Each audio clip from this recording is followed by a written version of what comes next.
Hi. ഞാനിന്ന് സൂക്ഷ്മദർശിനി കണ്ടു. എൻ്റെ പൊന്നെ, സൂക്ഷ്മദർശിനി നല്ല പടം ഉണ്ടാവും. എന്താ പറയാ, ശരിക്കും ഈ കുമ്പളക്കിഴങ്ങും കറിയും കോഴിക്കറിയും കൂടി കഴിക്കില്ലേ, ആ ഒരു സൂപ്പർ. അത് കഴിച്ചിട്ട് നമുക്ക് മനസ്സും വയറൊക്കെ തൃപ്തിയാവും. അത് പറഞ്ഞ പോലെയാണെന്ന് ഈ സിനിമ കണ്ടപ്പോണ്ടല്ലോ എന്താ ചെയ്യാ. ആ രണ്ട് ചെക്കനും പെണ്ണും ആര്, നമ്മുടെ ഈ ബേസിലും മറ്റേ എന്താണ് അവളുടെ പേര്, നസരിയ. എന്താ ചെയ്യ, രണ്ടും കൂടി ചെയ്തു വെച്ചിരിക്കുന്ന നല്ല സിനിമ.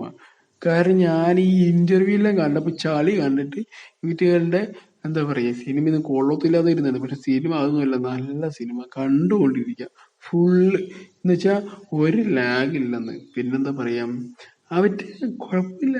കാരണം എന്താ കഴിഞ്ഞാൽ നല്ല പോലെ പണിയെടുത്തിട്ടുണ്ട്. പിന്നെ നമ്മുടെ MC ജിതിനോ മാക്ഡോണൽഡ് ജിതിനോ, അവന്റെ പേര് എന്തോ ആയിക്കോട്ടെ, അവൻ നല്ല പോലെ ചെയ്തിട്ടുണ്ട്. സിനിമ കൊള്ളാം. അവനെ പടം കൊടുക്കാനൊക്കെ നല്ലോണം അറിയുന്നുണ്ട്. പിന്നെ നമ്മുടെ മ്യൂസിക് ചെയ്തിരിക്കുന്നത് അറിയോ, ആ ക്രിസ്റ്റോസ് സേവ്യർ.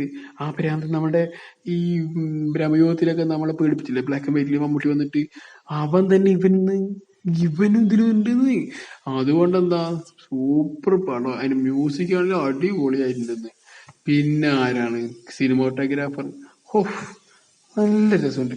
നമ്മൾ ഈ കഥയുണ്ടല്ലോ, നമ്മുടെ അയൽവക്കത്തൊക്കെ നമ്മൾ കണ്ട അതേപോലെ ഈ തുമ്മക്കണമാര് നമ്മളായിട്ട് നമ്മൾ നോക്കിക്കൊണ്ടിരിക്കില്ല. ഒരു പണിയില്ല വേലയില്ലാണ്ട് പണിക്കും പോകാത്തമാര് അന്ന പോലെ നമ്മൾ അടുത്തൊക്കെ നമ്മൾ നോക്കിക്കൊണ്ടിരിക്കില്ലേ, അതേപോലെ.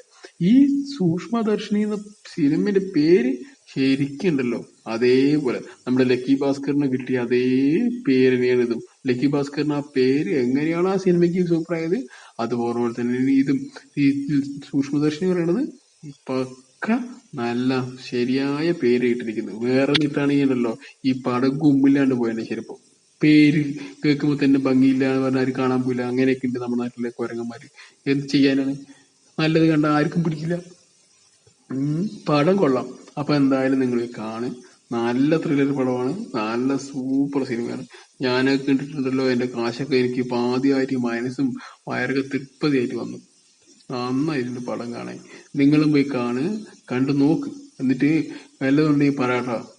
ഏട്ടന്റെ കമന്റ് ബോക്സിലൊക്കെ ഒന്ന് പറയാട്ടോ എന്തെങ്കിലുമൊക്കെ.